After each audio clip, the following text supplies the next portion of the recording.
오늘은 수능특강 페이지 132페이지 사회문화 관련된 지문인데 경제 지문이에요. 그런데 얘가 내용이 어려운 거는 아닌데 조금 복잡한 이거를 이렇게 평면적인 글로 쓰다 보니까 뭐 표나 이런 걸로 나타내주면 우리가 바로 이해할 수 있는 내용을 평면적인 2차원상의 글로 쓰다 보니까 우리가 다소 이해하거나 아니면 인지하기가 쉽진 않은 글이에요. 이런 글은 시간을 많이 잡아먹는다는 특징이 있는데 그 부분을 우리가 한번 오늘 자세히 해결해 보도록 합시다. 그리고 이 부분은 감히 예상컨대 수능의 경제 지문으로 등장할 수도 있을 법한 그런 난이도의 글이다 라는 사실을 미리 얘기하고 시작을 하도록 하겠습니다. 가정에서 수입과 지출을 관리하기 위해 가계부를 쓰듯이 국가도 외국과 교역에 따른 수입과 지출을 관리하기 위해 통계를 작성한다. 국가가 수입, 지출은 이제 우리가 수출이겠죠. 수입과 수출을 관리하기 위해서 통계를 작성을 하게 되는데 이 통계에 대한 이야기를 하겠죠. 일정 기간 동안에 한 국가의 거주자와 비거주자 간의 상품, 서비스, 자본 등 모든 경제적 거래를 종합하여 기록한 통계가 국제수지표이다. 국제수지표. 오늘의 이제 중심 화제가 되겠죠. 중심 소재. 여기서 일정 기간이라고 했는데 여기는 통상 1년으로 설정된다. 국제통화기금 IMF에서 국제수지통계의 포괄 범위 및 평가 기준을 정하고 국제통화기금에서 국제수지통계의 포괄 범위 및 평가 기준을 정하고 각국은 여기에 따라 국제수지표를 작성하고 있는데 국제통화기금은 대외거래의 환경변화 등을 감안하여 필요시에 이 기준을 개정해오고 있다. 대외거래의 환경변화 등을 감안해서 필요시에는 기준을 개정한다. 누가? IMF 국제통화기금이. 현행 국제수지표는 상품 및 서비스 등을 수출한 금액에서 수입한 금액을 차감한 경상수지와 자본 이전 등을 기록한 자본수지, 그리고 거주자와 비거주자 간 금융거래를 기록하는 금융계정으로 분류된다. 지금 현행 국제수지표 얘가 세 가지로 지금 분류가 되는 거죠. 첫 번째가 경상수지, 그리고 두 번째가 자본수지, 세 번째가 금융계정. 세 번째, 뭐 별건 아닌데 분석이 아니고 분류다. 뭐 이런 정도는 알아두면 좋겠고, 여기에 따른 이거는 경상수지라는 것은 우리가 지난번에도 봤는데 수출한 금액에서 수입한 금액을 빼면 경상수지가 나오는 거죠. 그래서 경상수지가 흑자다 그럼 수출이 더 많다 이렇게 알면 되겠고, 경상수지가 적자다 그러면 수출보다 수입이 더 많다 이런 얘기지. 우리가 수출이 더 많아야 좋다는 거는 기본 상식이니까. 그리고 자본 이전 등을 그러니까 자본이라고 하는 것은 뭐 돈, 그리고 현금, 부동산, 기타 소유권 이것들을 소유권 이전한다는 얘기죠. 주인을 바꿔준다는 거, 이것을 자본수지. 그리고 거주자와 비거주자 간 금융거래, 뭐 투자하고 뭐 이런 걸 금융계정으로 분류된다. 여기서 금융계정을 조금 더 자세히 설명을 할 모양이에요. 거주자가 해외의 주식, 채권 등에 투자한 금액을 자산으로, 이것을 거주자, 국민적으로 되겠죠. 해외의 주식, 채권 등에 투자한 금액을 자산으로, 그리고 비거주자가 국내의 주식, 채권 등에 투자한 금액을 부채로 기록한다. 그치? 그러니까 거주자, 국민이 해외에 투자한 것은 자산으로 여기고, 비거주자, 외국인 정도 되겠죠. 국내의 주식, 채권 등에 투자한 금액을 부채로 기록한다. 금융계정의 자산 항목에는 자산 항목이 있는데, 자산의 증가액에서 감소액을 차감한 순자산 증감액을, 그리고 부채 항목에는 부채의 증가액에서 부채의 감소액을 차감한 순부채 증감액을, 지금 우리가 여기서부터 체크를 합시다. 경상수지가 있었고, 그리고 자본수지가 있었고, 금융계정이 있었는데, 여기서 금융계정으로 들어가면 금융계정에는 뭐가 포함되느냐? 자산 항목에는 증가액과 순자산 증가액이 있고 그리고 순부채 증가액이 있다. 얘네들의 계산 방법은 자산에서 부채를 빼주는 방법, 자산의 증가액에서 감소액을 빼주는 방법이 있고 그게 순자산 증가액이고 부채의 증가액에서 부채의 감소액만큼을 빼주는 게 순부채 증가액을 얘기를 하고 다음 넘어가서 금융계정의 자산에서 부채를 차감한 금액을 금융계정 순자산으로 인식한다. 금융계정 순자산. 지금 우리가 왜 순자산 증가액과 순부채 증가액을 했느냐 그랬더니 자산에서 부채를 차감 빼준다는 얘기죠. 차감한 금액을 금융계정 순자산이라고 얘기를 하고 있고 금융계정의 자산에서 부채를 차감한 금액을 우리가 금융계정 순자산으로 인식한다. 오케이. 여기는 좀 이렇게 색깔별로 해야 나중에 눈에 확 띄니까 지금 이 작업을 하고 있는 거예요. 국제수지표에서는 기초통계 오류나 통계 작성상의 실수 등에 따른 약간의 오차와 누락이 존재하지만 이를 무시한다면 이런 가정이 있네. 그치? 경제학이라는 학문이 가정으로부터 출발한 학문이니까 어쩔 수 없는 거지. 우리가 수학 문제 풀다 보면 조건을 주잖아. 아니 과학이나 이런 부분에서도 실험할 때 다른 조건은 동일한 것으로 본다. 없는 것으로 본다. 뭐 이런 식으로 기초통계나 오류나 통계 작성상 실수 등에 따른 약간의 오차와 누락이 존재하긴 하는데 이를 무시해버린다면 여기는 없는 거나 마찬가지니까 그러니까 국제수지표에는 경상수지와 자본수지의 합의 금융계정 자산을 차감을 하면 순자산을 차감을 하게 되면 0이 되도록 국제수지표가 작성이 된다. 이 작성 방법이 나왔네. 그치? 경상수지 플러스 자본수지 빼기 금융계정 순자산은 0이 되도록 이게 중요한 시기다. 국제수지표에 기록되는 대외거래는 국내 거주자와 비거주자를 기준으로 경제적 거래를 기록하므로 거주성과 소유권의 변동 여부가 중요하다. 국제수지표에 기록되는 대외거래는 거주성과 소유권의 변동 여부가 중요하다. 이 정도. 여기서 거주성이라는 걸 우리가 한번 판단해 보면 국적보다는 거래 당사자의 주된 경제적 이익의 중심이 되는 나라가 어디냐에 따라 정해진다. 그래서 아까 비거주자라고 했을 때 외국인이라고 안 하고 외국인이랑 비슷하게 좀 생각하면 편하다. 이런 식으로 얘기를 했었던 거죠. 일반적으로 개인이 1년 이상 어떤 나라에서 경제활동 및 거래를 수행을 하면 개인이야, 개인. 그치? 왜 개인을 강조하냐면 뒤에 이제 기업이 나올 수도 있으니까. 주된 경제적 이익의 중심이 그 나라에 있다고 본다랑 같은 말은 뭐였어? 간주한다 이런 얘기겠지. 즉 개인이 1년 미만이면 어떻게 되겠어? 그 나라랑 상관없다고 보겠지. 본국을 떠나 해외에서 경제활동에 종사하는 경우에는 본국의 거주자로 보는 반면에 해외에서 1년 이상이면 해외 그 나라, 거주하고 있는 나라의 이익으로 보겠지. 그 나라의 거주자로. 경제활동에 종사하는 경우에는 비거주자로 분류된다.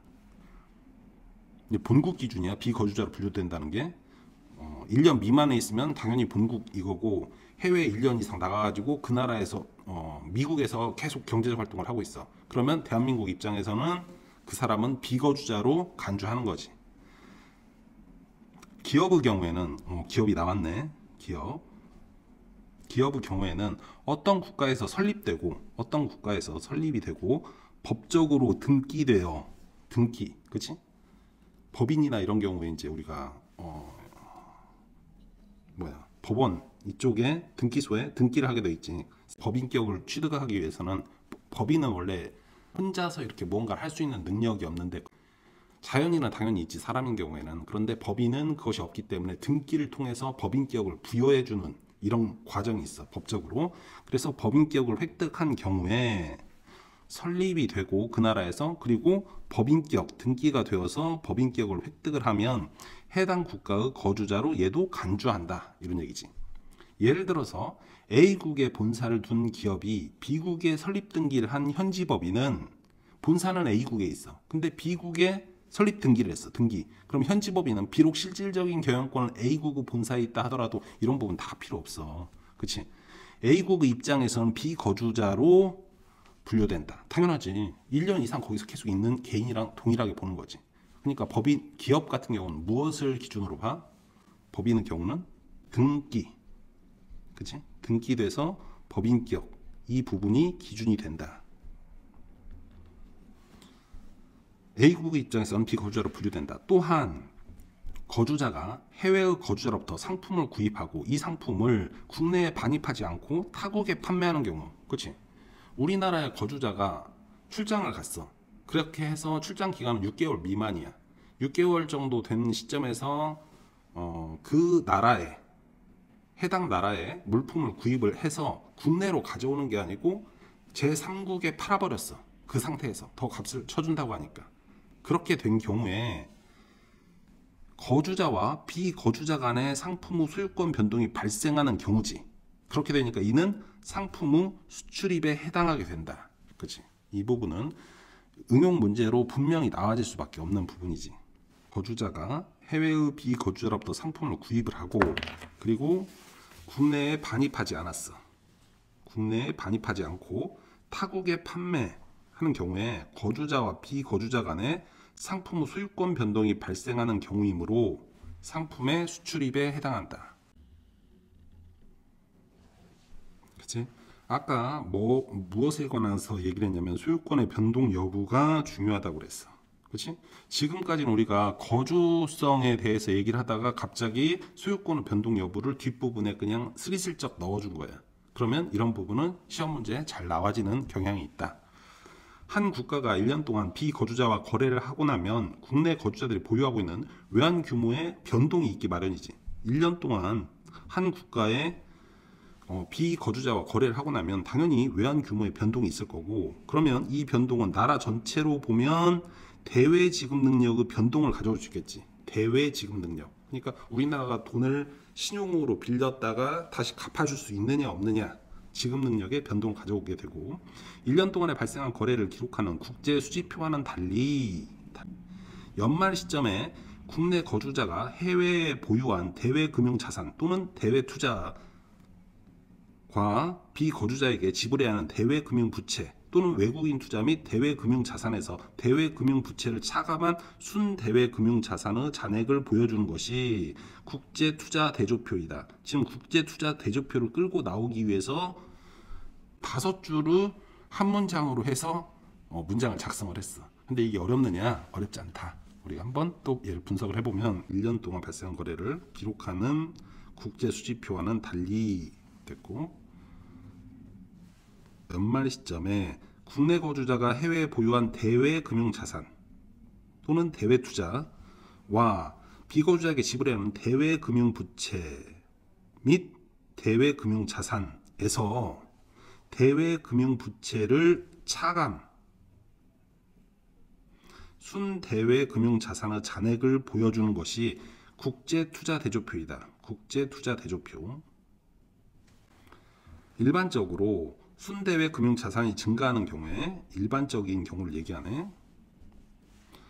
순대외 금융 자산이 증가를 하게 되면 그 나라의 대외 지급 능력이 개선되었다라고 판단을 해준대. 그치?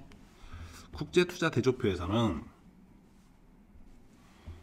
대외 금융 자산 및 대외 금융 부채의 연초 잔액의 연초, 그치? 대외 금융 자산 및 대외 금융 부채의 연초 자산의 거래 요인과 비거래 요인에 따른 기간 중 증감을 조정을 해서 연말 잔액이 작성된다. 연초 잔액에다가 지금 거래 요인 플러스 비거래 요인 이 부분을 조정을 하겠대. 그래서 연말 잔액이 작성이 되는 거지.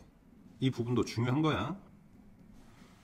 넘어가서 거래 요인은, 그러면 거래 요인은 뭐고 비거래 요인은 뭐냐, 이걸 얘기해 주려고 하는 거지. 거래 요인은 매매 차입 등 실제 경제적 거래를 통해서 자산이나 부채의 가치 변동이 발생하는 경우 국가 간 자금 이동이 수반된다.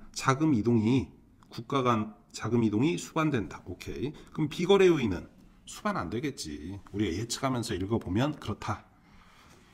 비거래 요인은 경제적 거래는 없으나 자산이나 부채가 시장에서 평가되는 가치 변동이 발생하는 경우로, 그치? 자산이나 부채가 시장에서 평가되는 가치 변동이 발생하는 경우래. 자금의 이동은 수반하지 않는다 이런 얘기지. 수반되지 않는다. 이 요인은 환율이나 가격 변동 그리고 이외의 기타 변동으로 세분된다. 여기 환율 첫 번째, 환율이나 두 번째, 가격 변동 그리고 기타 변동 세 번째, 이것으로 세분이 되네. 그치? 국제투자대조표는 국제수지표와 마찬가지로 마찬가지가 나왔네? 마찬가지로. 그러니까 여기는 뭐겠어? 공통점이지. 아까 우리가 차이점 얘기했나? 여기가 차이점이지. 넘어가서 특정 통화를 기준으로 작성되므로 특정 통화 뭐겠어? 기준 통화겠지. 기축 통화. 그게 뭐야? 금과 달러화겠지. 그치? 특정 통화를 기준으로 작성이 된다. 기준 통화 이외의 통화로 표시된 자산과 부채는 기준 통화의 대외 가치인 환율 변동에 따라 자산 및 부채의 시장 가치에 대한 평가가 변동한다. 그치? 환율 변동에 따라 자산 및 부채의 시장 가치에 대한 평가가 변동이 되고, 한편 비거래 요인 중 가격 변동이 있어. 여기 가격 변동이 있었잖아. 그치? 이 가격 변동은 환율 이외의 가격 변수가 움직임에 따라 발생한 자산이나 부채 가치의 평가 변동을 의미한다. 여기는 중요하겠네. 그치? 환율 이외의 것을 얘기하고 있으니까. 비거래 요인 중 가격 변동은 환율 이외의 가격 변수가 움직임에 따라 발생한 자산이나 부채 가치의 평가 변동을 의미한다. 여기는 중요하고, 국제수지표의 금융계정은 거래 시점에서 실제 시장 가격으로 대외 거래를 작성하는 유량 통계인데 반면 유량과 저량 개념이 지금 벌써 나왔어요. 이거는 대학교 경제학과 1학년 한 2학기 정도에 배울 법한 내용인데 지금 벌써 나왔네. 그치? 유량 그리고 저량이 나와야지. 여기 저량. 유량 우리가 다시 한번 읽어보면, 국제수표의 금융계정은 거래 시점에서 실제 시장 가격으로, 거래 시점에서 실제 시장 가격, 거래 시점이 중요한 거지. 얘가 포인트야. 실제 시장 가격으로 대외 거래를 작성하는 유량 통계인데 반면 국제수지표 IMF가 작성하는 거, IMF가 지침을 주고 각국이 작성을 하는 거지. 근데 국제투자대조표, 우리가 지금 보고 있는 이것은 대외 금융자산과 대외 금융부채 잔액을 연말 시점, 특정 시점 제일 뒤에 평가하는 거잖아. 12월 정도에 평가하여 기록한, 그러니까 거래 시점이 아니고 거래가 지난 한참 이후에 평가하는 거잖아. 이걸 우리가 저량 시점이라고 한다. 저량 통계. 저량 통계라는 점에서 근본적인 차이가 존재한다. 그치? 여기에 또 차이점이 나왔네. 얘는 단언컨대 100% 시험 문제에 나와져. 지금 여기 문제 1번부터 5번까지에는 이 문제가 한 문제 정도로 나와 있는데 아주 간단한 문제로 여러분들을 함정에 빠뜨릴 수 있다. 다음 중 저량인 것은, 아니면 성격이 다른 것은 해서 저량과 유량을 섞어 놓는 거야. 그렇게 해서 그것을 고르시오. 기억, 니은, 리을 뭐 이런 식으로 하면 많은 학생들이 틀릴 수밖에 없다. 그런데 유량은 거래 시점, 그 당시 그 통계인 거야. 근데 저량은 마지막에 모두 다 합해서 한꺼번에 특정 시기, 1년 동안 연초부터 연말까지 이런 식으로 전체적으로 평균 내듯이 구하는 게 우리가 저량이다. 우리가 이거에 어려우니까 예시를 들어줬어. 예시를 보자. 유량 통계와 저량 통계의 차이를 이해하기 위해 욕조에 물을 받을 때 수도꼭지에서 흐르는 물과 욕조 안에 고인 물을 상상해 보자. 수도꼭지에서 1분당 5리터의 물이 배출된다고 할 때 10분이 지난 시점에서 욕조에 50리터의 물이 고이게 된다. 이 경우 욕조에 담겨있는 50리터의 물은 저량이 되고, 왜 저량이 돼? 처음 받았을 때부터 끝까지 받았을 때 그 전체를 총괄해서 수돗물의 양을 지금 표현하는 거잖아. 그러니까 50리터가 되는 거지. 50리터는 그러니까 저량이 되는 거지. 제일 마지막 연말에 평가를 했잖아. 그치? 그리고 되고 유입되는 5리터, 분당 5리터, 이거는 욕조에 물을 받고 있는 특정 시점이지. 그러니까 얘가 유량이 되는 거야.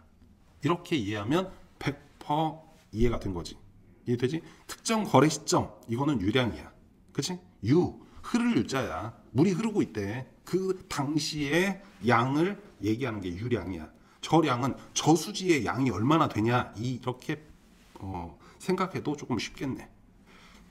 만약 국제투자대조표가 작성된 연초와 연말 시점 사이에 비거래 요인의 변동이 없다면 이 두 시점 간 국제투자대조표에 기록될 잔액의 차이는 국제수지표의 금융계정과 개념상 동일하게 된다. 여기 지금 지문에서 지금까지 읽었던 부분에서 가장 중요한 부분이라고 할 수 있어. 뭐 내용상 중요한 것보다 문제 푸는데 중요한 내용이라는 얘기야. 그러면 우리가 과감하게 빨간색으로 해줘야지.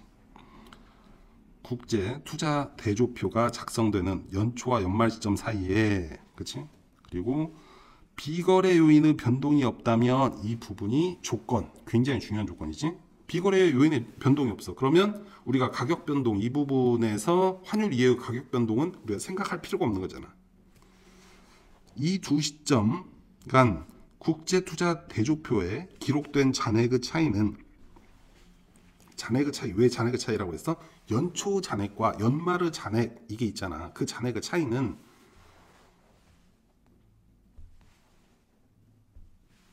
국제수지표의 금융계정과 개념상 동일하게 된다. 그치? 똑같다 이런 얘기야. 그러니까 비거래 요인이 변수로서 등장하는 거야. 어디에서? 국제투자대조표에서. 이것이 없다면 우리가 국제투자대조표를 굳이 작성할 필요가 없는 거지. 그만큼 중요한 것이다. 다음 넘어가서 이처럼 한 나라의 대외 지급 능력은 한 나라가 있는데 얘의 대외 지급 능력은 상품 및 서비스의 경쟁력에 기초한 경상수지 흑자 좋은 거지. 그치? 수출과 수입 비교했을 때 수출이 더 큰 경우를 경상수지 흑자라고 하고 수입이 더 많은 경우를 우리가 경상수지 적자라고 해서 흑자를 통해서 외화 자산을 축적 그리고 더불어 플러스 대외 금융 활동을 통한 투자 성과에 따라 결정된다. 그러니까 대외 지급 능력이라는 게 한 나라의 대외 지급 능력은 경상수지 이 부분하고 그리고 대외 금융 활동을 통한 투자 성과 이거에 따라서 결정된다. 이 두 가지가 변수가 된다는 얘기지. 그렇지? 그렇다고 하면 경상수지 흑자를 지속적으로 달성하였다 하더라도 그러니까 그 뒤에는 부정적인 내용이 나오겠다는 얘기지. 그러면 대외 금융활동의 투자 실적이 다른 국가에 비해 상대적으로 부진할 경우에는 대외 지급 능력이 안 좋아질 수도 있겠지. 상대적인 거니까. 그렇지? 순대외 금융 자산이 감소하여 대외 지급 능력이 악화될 수 있다. 경상수지를 흑자를 지속적으로 달성을 했어. 지속적으로. 대외 금융활동의 투자 실적이 상대적으로 부진하면 국가와 국가 사이에 이걸 비교하는 거니까 부진하면 순대외 금융 자산이 감소를 하겠지. 그렇게 되면 대외 지급 능력이 악화되겠지. 그러면 여기서 끝나는 게 아니고 대외 신인도가 하락하겠지. 여기 나라 위험한 거 아니야? 그럼 외국 투자자들이 모두 다 돈을 빼겠지. 그래서 다른 곳으로 옮기겠지. 그럼 비거주자들이 국내 투자 자금을 회수할 경우에 회수를 해버려. 그러면 우리나라 이제 모두 다 달러로 투자했을 거 아니야. 그치? 그럼 뭐 달러를 빼가니까 달러의 가치가 치솟을 거 아니야. 그래서 환율이 상승을 했어. 그럼 뭐 자국의 통화는 어떻게 돼? 달러당 자국의 통화, 환율 이 부분이 폭락하겠지. 자국 통화 대외 가치가 하락할 수 있다. 그치? 그렇게 되면 어떻게 돼? 대외 지급 능력이 아주 열악해지겠지. 일단은 사실은 국제 경쟁에서 산업 경쟁력은 뭐겠어? 경상수지를 얘기하는 거지. 얘는 이것과 더불어서 뭐가 중요해? 금융 역량의 중요성을 절감하게 된다. 절실히 느끼게 된다 이런 얘기야. 그렇지? 금융 역량의 중요성이 대외 금융 활동의 투자 실적이라는 얘기지. 대외 금융 활동의 투자 실적 이 부분을 얘기한다. 이 중요성 이 부분을 얘기하고자 하는 건데 지금 여기서 우리가 국제 수지표, 그렇지? 그리고 국제 수지표하고 두 번째는 국제 투자 대조표 이 두 가지에 대해서 얘기를 해주고 있어. 근데 이 글의 지금 제목은 국제 수지의 이해와 활용이라고 되어 있어. 근데 그 부분에서 국제 수지를 이해와 활용을 하기 위해서 국제 투자 대조표라는 것을 분량을 거의 반절에 육박하게, 반절 좀 넘어가게. 이 앞부분은 지금 여기 부분, 이 부분은 그냥 도입 부분이니까 별 의미가 없다고 쳤을 때는 오히려 국제 투자 대조표를 통해서 국제 수지를 잘 이해할 수 있게 만들려고 노력했던 흔적으로 보여. 그래서 그 뒤에 내용이 수능에 기출될 수도 있지 않을까, 그런 생각이 조금 드네. 우리가 이렇게 살펴봤고, 이렇게 봐서는 나는 정확히 잘 모르겠다, 우리가 열심히 봤음에도 불구하고, 그런 학생들을 위해서 오늘도 5분 컷 정리를 한번 해봤습니다. 거의 A4 용지 2페이지로 꽉 눌러서 작성이 됐는데 빠진 내용이 없게 하기 위해서 하다 보니까 이렇게 된 거고, 나름대로 여러분들이 정리된 노트 필기 정도 보는 걸로 이렇게 인식할 수 있었으면 좋겠습니다. 한번 시작을 해보면 5분 컷 시작을 해보겠습니다. 조금 빠른 속도로 할 테니까 이해를 하시고, 가정, 수입과 지출을 관리하기 위해서 가계부를 작성한다. 국가, 수입과 지출을 관리하기 위해서 통계를 작성한다. 이 통계에 대해서 나올 텐데, 국제수지표라는 통계가 하나 나왔지. 특정 기간, 통상 1년 동안 한 국가의 거주자와 비거주 간의 상품, 서비스, 자본 등 모든 경제적 거래를 종합해서 기록한 통계다. 국제통화기금 IMF가 국제수지 통계의 포괄 범위 및 평가 기준을 정하고 대외 거래 환경 변화 등을 감안해서 필요시에 이 기준을 개정하기도 한다. 각 국가는 국제통화기금이 이렇게 기준을 정해주면 이에 따라서 국제수지표를 작성한다. 현행 국제수지표는 아래와 같이 세 가지로 분류된다. 첫 번째 경상수지, 두 번째 자본수지, 세 번째 금융계정. 여기서 금융계정에 대해서 우리가 자세히 보겠다, 이런 얘기지. 경상수지는 수출금액에서 수입금액을 뺀 금액이 경상수지가 되는 거지. 자본수지는 자본 이전 등을 기록한 것이고, 금융계정은 거주자와 비거주자 간 금융거래를 기록한 것이다. 금융계정에서 자산, 부채 이게 있는데, 금융계정 순자산이라는 것은 자산에서 부채를 차감한 것이다. 그럼 자산이란 무엇이냐? 거주자가 해외의 주식, 채권 등 투자한 금액. 그래서 순자산 증가액은 자산의 증가액에서 감소액을 빼주면 되겠지. 부채는 비거주자가 국내의 주식, 채권 등에 투자한 금액이다. 그래서 순부채의 증가액은 부채의 증가액 빼기 감소액을 해주면 된다. 그래서 금융계정이 순자산은 자산 빼기 부채가 된다. 당연한 얘기지. 국제수지표. 이제 국제수지표가 나왔는데, 기초통계 오류나 통계 작성상 실수, 약간의 오차와 누락이 생기는데, 이것을 무시한다면 경상수지 더하기 자본수지는 빼기 금융계정 순자산은 항상 0값이 되도록 만들어진 표이다. 통계표이다. 그치? 국제수지표에 기록되는 대외거래는 국내 거주자, 비거주자를 기준으로 한다. 거주자와 비거주자. 비거주자가 무조건 외국인은 아니야. 경제적 거래를 기록하는데 거주성과 소유권 변동 여부가 중요하다. 개인의 경우 그리고 기업의 경우 이렇게 두 개로 나눠놨어. 개인 같은 경우는 통상적으로 1년 이상 어떤 나라에서 경제활동 및 거래를 수행을 한다고 하면 주된 경제적 이익의 중심이 그 거주하고 있는 나라에 있다고 보는 거지. 본국의 거주자, 우리나라의 거주자가 개인인 경우에 1년 미만 동안 해외, 미국에 가서 경제활동에 종사하는 경우는 본국의 거주자가 되는 거야. 그런데 비거주자, 해외에서 미국에서 1년 이상 계속해서 경제활동을 해. 그러면 우리나라 입장에서 봤을 때 그 사람은 비거주자로 분류가 된다, 이런 얘기지. 기업의 경우에 어떤 국가에서 설립되고 법적으로 설립도 되고 법적으로 등기도 되면 법인격을 획득을 하게 되면 해당 국가, 그 설립된 국가, 법인격을 취득한 그 국가의 거주자로 간주가 되는 거지. A국에 본사를 둔 기업이 B국에 설립 등기를 한 현지법인, 그럼 B국의 법인으로 보겠다는 얘기야. 실질적인 경영권 A국에 있다 하더라도 A국의 입장에서는 비거주자로 분류된다, 이런 얘기지. 그치? 어떤 법인이 B국에 설립 등기된 현지법인, 얘가 비거주자로 분류가 된다는 얘기야. 거주자가 해외 비거주자로부터 상품을 구입하고 상품을 국내에 반입하진 않았어. 그래서 바로 타국에 판매를 한 경우에 거주자와 비거주자 간의 상품의 소유권 변동이 발생을 한 거잖아. 소유권 변동이 발생을 하면 아까 거주성과 소유권 변동 여부가 중요하다고 그랬어. 그치? 그러니까 여기서는 상품의 수출입에 해당이 되는 거지. 한 국가가 1년 동안에 외환 규모의 변동이 있을 수 있지. 그러면 나라 전체의 대외 지급 능력이 변동이 생길 수가 있어. 이런 경우를 대비해서 우리는 국제투자대조표라는 것을 만드는데 연말 시점에, 그치? 연초부터 연말까지의 모든 것을 연말 시점에 작성을 하는 거야.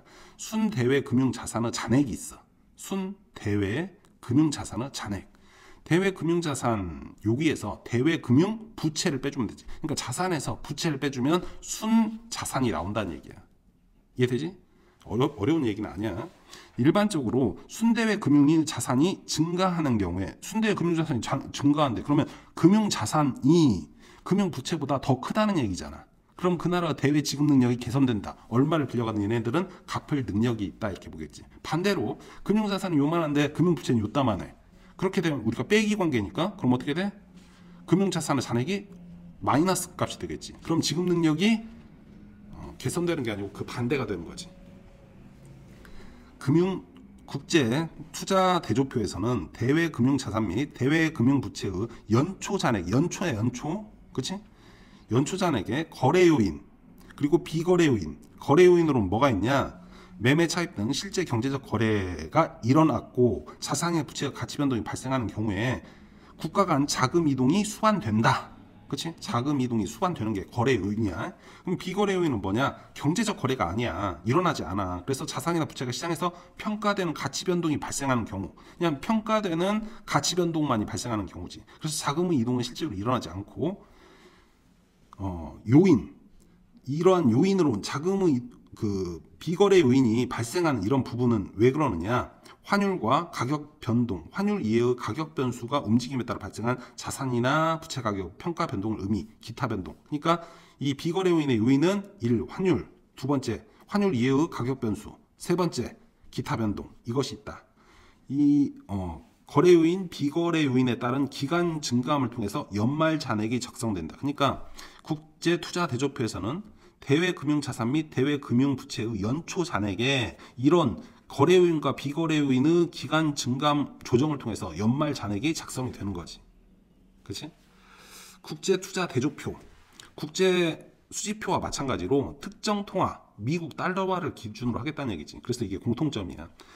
기준 통화 이외의 통화로 표시된 자산과 부채는 어떻게 되냐? 기준 통화의 대외 가치인 환율 변동에 따라서 자산 및 부채의 시장 가치에 대해 평가가 변동된다. 근본적인 차이는 뭐냐? 아까 유량과 저량 이거 얘기했잖아. 그치?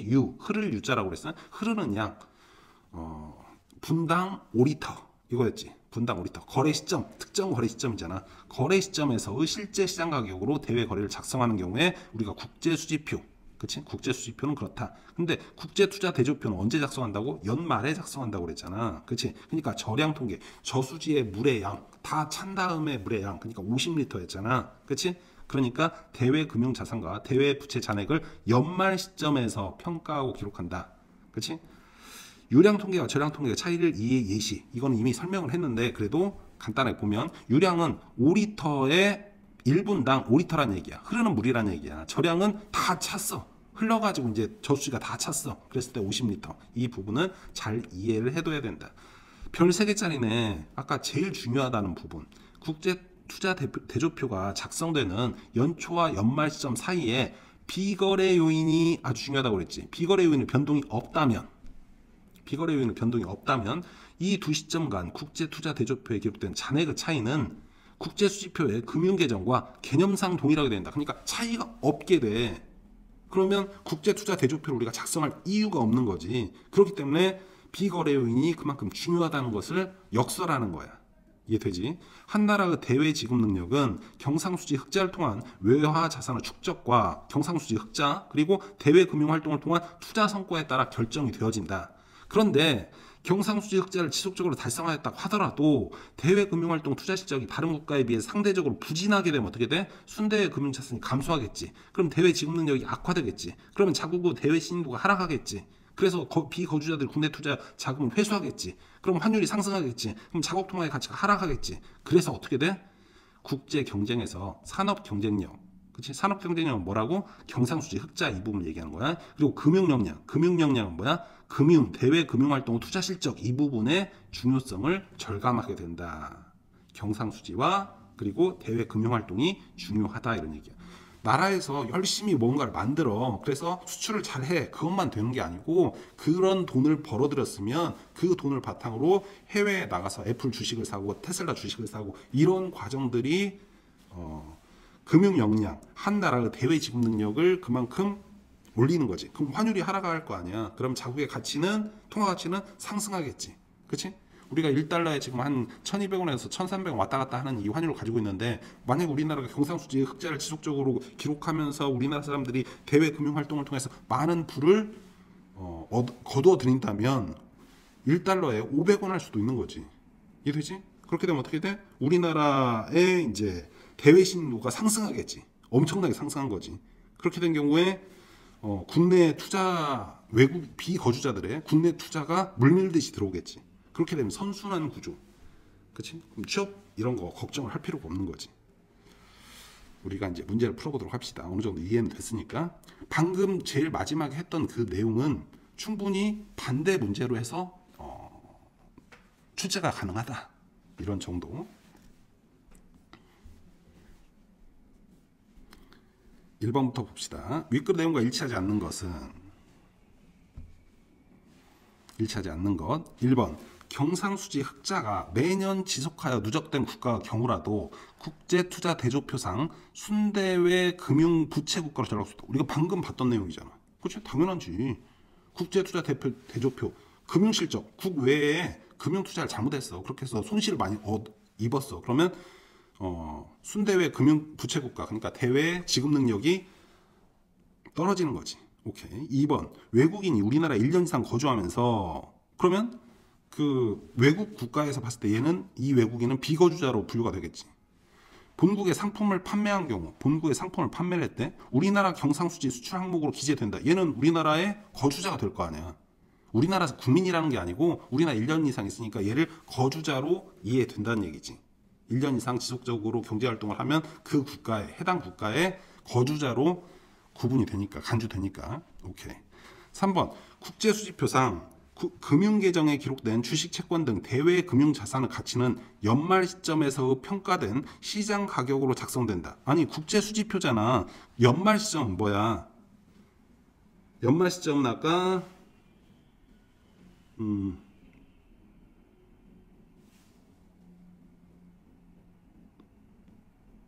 국제투자대조표지. 국제투자대조표. 그러니까 국제수지표에서는 연말 시점이 아니지. 연말 시점이 아니고 언제야? 거래 시점에서의 실제 시장 가격이지.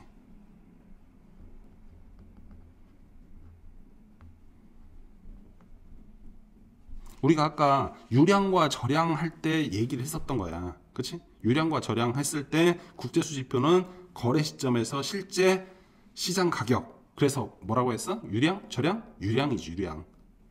분당 5리터. 이 부분. 답은 벌써 나왔네. 3번. 4번. 기업의 경우 주된 경제적 이익의 중심이 된 나라를 법적 등기업으로 판정. 오케이. 국제수지표상 거주자와 비거주자를 구분한다. 오케이. 5번. 국제투자대조표에서 대외의 금융자산 및 대외 금융부채의 증감과 국제수지표상의 금융계정과는 괴리가 발생하면 이는 무엇 때문에? 비거래 요인의 변동 때문에. 오케이. 정확히 우리가 이해를 했고, 2번. 윗글을 바탕으로 보기를 이해한 내용으로 적절하지 않은 것은. 이런 문제는 100% 나오고도 남는 문제지. 그치? 우리가 한번 보자. 보기 적절하지 않은 것 고르래. A국은 자국 통화인 달러화를 기준으로 국제투자대조표를 작성하고 있다. 순대외 금융자산이 0을 유지해 오던 A국은 2023년 100억 달러의 경상수지 흑자를 달성했다. 오케이, 좋네. 근데 비국 거주자가 보니까 뭐 얘네들이 이렇게 경상수지 흑자를 달성해? 그러면 주식이 많이 뛰겠네, 이렇게 생각하는 거지. 향후 A국 주식이 호황을 맞을 것이라고 예상을 했지. 그래서 자국 통화를 A국 통화로 환전한 50억 달러를 A국 주식 투자 시장에 투자했다. A국은 경상수지와 금융계정을 통해 150억 달러가 유입되었는데, A국 경상수지 몇 억? 100억. 그치? 100억 달러. 그 다음에 금융계정 50억 달러. 그치? 근데 얘는 마이너스고 얘는 플러스겠지. 경상수지는 지금 플러스야. 금융계정은 마이너스야. 150억 달러가 유입이 됐어. 어쨌든 A국 거주자는 이를 C국 통화로 환전을 했어. 그래서 C국 주식시장에 전액 투자를 해버렸네. 150억 전체를 투자를 했대. 2023년에 비거래 요인에 의해 시장에서 평가된 가치 변동 발생하지 않았다. 이 부분이 지금 중요한 내용인 거지. 2023년에 비거래 요인에 의해 시장에서 평가된 가치 변동은 발생하지 않았다. 그러니까 다른 부분은 신경 쓰지 마라, 이런 내용을 이렇게 표현을 한 거지. 단 각국의 주식시장에서 거래되는 주식의 가격은 모두 자국통화로 표시된다. 자국통화로 표시된대. 2024년이 됐어. A국의 경상수지 및 금융계정 순자산이 모두 0이라고 하자. 이 부분도 지금 설정인 거지. 2024년에 A국의 경상수지 및 금융계정 순자산이 모두 0이라고 하자. 이거 변동이 없다는 얘기지. A국의 주가는 예상대로 2배 상승했대. 2배 상승했어. 그러면 비국의 거주자는 지금 대박이 난 거지. 그치? 50억 달러가 지금 100억 달러가 돼버리는 순간이잖아. 반면에 C국의 주가는 2분의 1로 폭락했대. 오, 난리 나네. 그치? 지금 150억 달러를 집어넣었다가 지금 75억 달러가 돼버린 거지. 가치가. 또한 A국 통화의 대외 가치는 B국 통화에 대해서 2분의 1로 하락을 해버렸네. C국 통화에 대해서는 2배 상승했다. B국 통화에 대해서 2분의 1로 하락을 했어. 가치가 더 떨어진 거지. 근데 C국 통화에 대해서는 2배 더 상승했지. 왜? C국 주가가 지금 폭락했잖아. 그러니까 2배 상승했다. 한편 이에 국가 간 자금 이동은 없으며 또 설정이 나왔네. 이 해에 국가 간 자금 이동은 없으며 주가와 환율 이해의 변동은 발생하지 않는다. 그치? 그러니까 비거래 요인 없다는 얘기야 지금. 우리가 한번 문제를 풀어봅시다. 1번 2023년 A국의 국제투자대조표에는 금융자산이 대외 금융자산이 150억 달러 그리고 대외 금융부채가 50억 달러로 기록되었을 것이다. 그렇지? 내가 150억 달러를 다 투자한 거잖아. C국에다가. 그러니까 150억 달러가 될 거고 대외 금융부채 아까 B국의 거주자가 50억 달러를 나한테 우리나라에 투자를 했잖아. 그러니까 50억 달러가 부채가 되겠지. 오케이. 2번 2023년에 A국의 대외 지급 능력이 개선되었음을 알 수 있다. A국의 대외 지급 능력이 개선되었다. 대외 지급 능력이 개선되는 건 뭐야? 150억 달러에서 50억 빼준다 하더라도 100억 달러 이익이 있는 거잖아. 그러니까 순 자본이 증가했으니까 지급 능력이 개선되었지. 오케이. 여기 있지? 순대외 금융자산이 증가하는 경우에 대외 지급 능력이 개선되었다. 이렇게 표현을 하는 거니까. 오케이. 그 다음에 3번 2024년도에 A국 순자산 증가맥과 순부채 증가맥이 같을 것이다. 2024년도에 A국 순자산 증가맥과 순부채 증가맥이 같을 것이다. 어떻게 알고 있어? 이거는 여기 부분에서 우리가 알려줬지. 그치? 2024년 A국 경상수지 및 금융계정 순자산이 모두 0이라고 하자. 이 부분은 증가맥 자산 빼기 부채를 하니까 0이 됐대. 그치? 그러니까 같다는 얘기지. 그 다음에 2024년도 A국 국제투자대조표상의 대외 금융부채는 100억 달러로 기록되어 있을 것이다. 2024년도에 A국 국제투자대조표상 대외 금융부채는 100억 달러. 그치? 지금 여기 아까 50억 달러에서 100억 달러로 지금 2배 상승했잖아. 그치? 여기 2배 상승. 이 부분이 지금 여기에 해당되는 거지. 그럼 답은 5번이겠네. 5번이 왜 틀렸는지 우리가 확인을 해보도록 합시다. 2024년도 A국 국제투자대조표상의 금융자산은 75억 달러로 기록되었을 것이다. A국 국제투자대조표상의 대외 금융자산이 75억 달러. 지금 아까 여기 C국의 주가는 2분의 1로 폭락해서 75억 달러 여기까지는 왔어. 또 A국 대외 가치는 A국 통화의 대외 가치, 요게 B국 통화에 대해서는 2분의 1로 하락을 했는데 2배 상승했잖아. 그치?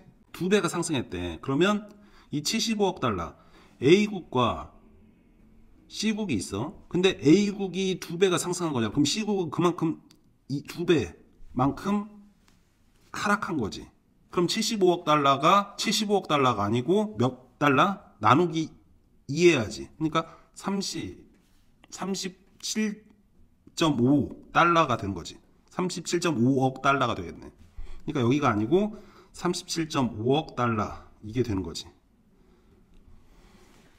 답은 5번이고 3번 윗글을 바탕으로 추론한 내용으로 적절한 것. 추론한 내용이래. 1번 거주자의 해외 주식 투자 증가를 위해서는 경상수지 흑자는 필수적인 요건이다. 아니 필수적인 요건까지는 아니지. 경상수지 흑자도 있고 해외 주식 투자 증가 이 부분도 있으면 좋은데 경상수지가 적자이더라도 해외 주식 투자를 증가할 수는 있는 거지. 그러니까 꼭 필연적인 관계는 아니다. 필연적이지는 않다. 이런 정도. 2번, 한 국가 안에서 일어나는 모든 경제적 거래는 국내 거래이므로, 응? 한 국가 안에서 일어나는 모든 경제적 거래, 국내 거래? 아니지. 거주자와 비거주자 간의 거래가 있을 수 있잖아. 그러니까 국내 거래이지만 국제 거래가 될 수도 있는 거지. 국제 수지표에 반영되지 않는다. 반영되지. 그치? 반영되지 않는 게 아니고. 3번, 가격 변동 이외의 비거래 요인 변동이 없다면, 비거래 요인 변동이 없다면 이 부분이 지금 포인트인 거지. 국내 주가 하락은, 주가가 하락했어? 대외 지급 능력을 개선시키는 요인이다. 가격 변동 이외의 비거래 요인 변동이 없다면 국내 주가 하락이야. 주가가 하락했네. 그러면 비거주자가 우리나라에 투자를 많이 했을 거 아니야. 어느 정도 했다 치면 국내 주가가 하락했어. 그럼 우리가 비거주자한테 돌려줄 돈이 그만큼 줄어드는 거지. 그러니까 대외 지급 능력을 개선시키는 효과가 발생할 수도 있는 거지. 요인이. 오케이. 3번이 답이 되겠네. 비거래 요인 변동이 없다고 했으니까. 다음, 국제투자 대조표 거래 요인에 의한 순대외 금융자산은 환율 변동이 있을 경우에는 국제 수지표상의 금융 계정과 괴리가 발생해야 된다. 환율 변동이 있을 때야? 무슨 소리야? 환율 변동이 있을 때가 아니고 비거래 요인이 발생했을 때, 비거래 요인이지. 비거래 요인. 우리가 그렇게 별표를 3개를 치면서 했던 부분이 지금 이렇게 문제가 나와지는 거지. 오케이. 5번. 국내 본사가 해외 A국에 설립 등기를 마친 현지법인이 나왔네? 현지법인 그러면 해외 비거주자지. 얘는 물품을 구매해서 국내에 반입하지 않고 해외의 B국에 설립 등기란 또 다른 현지법인이네. 거기에 되파는 경우에 국제 수지표에 반영이 당연히 되지. 수출입이 된다고 나와 있는 건데. 그치? 거주자와 비거주자 간의 거래잖아. 오케이. 그렇게 어렵지 않게 풀었고, 어휴, 이거 그림만 봐도 벌써 간담이 서늘하지. 하지만 아무 문제도 아니다. 윗글 바탕으로 보기에 A에서 C에 들어갈 내용으로 바르게 짝진 것은 딱 보니까 여기는 국제수지표고 여기는 지금 국제투자대조표 이렇게 돼 있네. 그럼 국제수지표 항목이 1번, 2번, 3번 있는 거잖아. 그치? 국제수지표 경상수지에는 뭐뭐뭐가 있다고? 경상수지에 국제수지표에는 경상수지, 자본수지, 금융계정, 자본수지, 금융계정. 오케이. 그러면 자본수지 그리고 금융계정 이렇게 되겠지. 아니 이 A와 B가 자본수지와 금융계정이 바뀔 수도 있는데 왜 이렇게 자신 있게 쓰는 거야? 라고 할 수도 있지만 자본수지에 대한 내용은 설명은 거의 없었어. 금융계정이 여러 가지로 파생이 됐던 거지. 그치? 그러니까 금융계정 이 부분이 B에 오는 게 맞지. 그럼 국제투자대조표를 봤더니 연초가 있어. 그리고 연말이 있네. 그치? 여기에서 거래 요인이 있고 비거래 요인이 있잖아. 그치? 얘가 바로 거래 요인이란 얘기야. 금융계정이 거래 요인이란 얘기야. 비거래 요인에는 가격 변동이 있고 또 뭐가 있어? 환율 변동이 있었잖아. 환율 변동이 먼저 나오고 가격 변동이 나왔는데 얘는 순서를 약간 뒤집어 놓은 거지. 그치? 환율 변동, 가격 변동, 기타 변동. 그럼 끝났네. 그럼 A는 자본수지를 찾으면 이렇게 B번에서 금융계정 찾으니까 그걸로는 알 수 없게. 그리고 환율 찾으니까 요거 답은 4번 이렇게 된다는 얘기지. 이런 문제는 얼마든지 내도 우리가 맞출 수 있다. 5번 윗글로부터 추론한 내용으로 적절한 것을 모두 고른 것은 가 어느 해의 순대외 금융자산이 음액값을 기록을 했대. 이듬해 다음해 순대외 금융자산이 양의 값을 가지기 위해서는 경상수지 흑자는 필요 조건이다. 필요 조건일 필요는 없지. 그렇지? 순대외 금융자산 경상수지 흑자가 아까도 얘기했지만 있으면 좋지. 하지만 없더라도 우리나라 사람들이 모두 다 집 팔고 논 팔고 뭐 이거 해가지고 금융 투자를 하면 돼. 해외에. 그렇게 되면 순대외 금융자산이 플러스가 되겠지. 이게 되지? 그러니까 필요 조건은 아니다. 나 부분 국제수지표에서 경상수지와 자본수지가 모두 흑자를 기록을 해서 경상수지 플러스 자본수지잖아. 그렇지? 양의 값을 가질 경우에 양의 값을 가졌어. 얘가 오차와 누락이 없다면 금융계정 순자산 금융계정 순자산을 이제 우리가 경상수지 더하기 자본수지에서 금융계정 순자산을 빼면 0이 돼야 되잖아. 그럼 금융계정 순자산은 항상 양극값을 갖게 된다. 당연한 거지. 이 얘기는 이 얘기야. 경상수지 더하기 자본수지. 그치? 그리고 빼기 금융계정 순자산이잖아. 이게 0이 되도록 작성한다고 그랬잖아. 그치? 지금 뭔 얘기냐면 경상수지와 자본수지가 모두 흑자를 기록했어요. 얘가 플러스 값이래. 요 빨간색 네모가. 그러면 금융계정 순자산은 무슨 값을 가져야 되냐 이런 얘기야. 만약 여기 마이너스 값을 가지면 마이너스잖아. 그러니까 안 된다는 얘기야. 그러니까 여기는 플러스 양의 값을 가져서 얘가 서로 같아야만 0이 되는 거잖아. 그치? 같은 것을 빼줘야 0이 되는 거지. 같은 것을 더해주면 2배가 돼버리는 거지. 그러니까 나는 맞다. 이거에 대한 설명은 이렇게 대신한다. 넘어가서 다 국제투자대조표에서는 기준통화와 자국통화와 환율만 고정되어 있으면 기준통화와 자국통화 환율만 고정되어 있으면 제3의 통화의 환율 변동에 의한 대외 금융자산 및 대외 금융부채 가치 변동이 발생하지. 지금 이 얘기는 뭔 얘기야? 제3의 통화와 환율 제3의 통화의 환율 변동 이게 뭐야? 가격 변동이지. 가격 변동. 어디에서? 비거래 요인에서. 비거래 요인에서 가격 변동을 얘기를 해주는 거지. 비거래 요인 중에서 가격 변동. 환율 이외의 가격 변수. 이거에 따라서 자산 부채 가치의 평가가 바뀔 수 있으니까. 오케이. 발생하지 않는다. 발생해. 그 다음에 라번. 일국이 다른 나라에 가공용 원재료를 제공을 했어. 다른 국가에 있으면 그걸 우리가 수출이라고 하잖아. 그치? 그리고 가공 후에 가공품을 다시 돌려받았어. 그럼 이런 걸 우리가 수입이라고 하잖아. 수출과 수입이 일어났어. 이 상품에 소유권 변동이 발생하지 않았다면 이게 중요한 거지. 그치? 소유권 변동이 발생하지 않았다면 해당 상품 거래는 상품 수출입이 아니지. 거주민과 비거주민 사이에 거주민 여부냐, 거주성하고 그리고 그 소유권 이전 여부 이거에 따라서 우리가 이걸 판단을 하는 거잖아. 그치? 근데 소유권 변동이 발생하지 않았다니까 상품 수출입에서 제외가 되는 거지. 제외. 이해되지? 그러니까 라가 맞는 거네. 나라 4번이 답이 되겠네. 이렇게 오늘 1번에서 5번까지 문제를 풀어봤는데 조금 헷갈리는 내용이 있다면 우리가 정리된 5분 컷 정리 자료를 반드시 참조를 해주시고 여러분들이 이 글은 충분히 이해할 수 있게 여러 번 반복해서 읽을 필요가 있는 글인 것 같습니다. 오늘은 여기까지.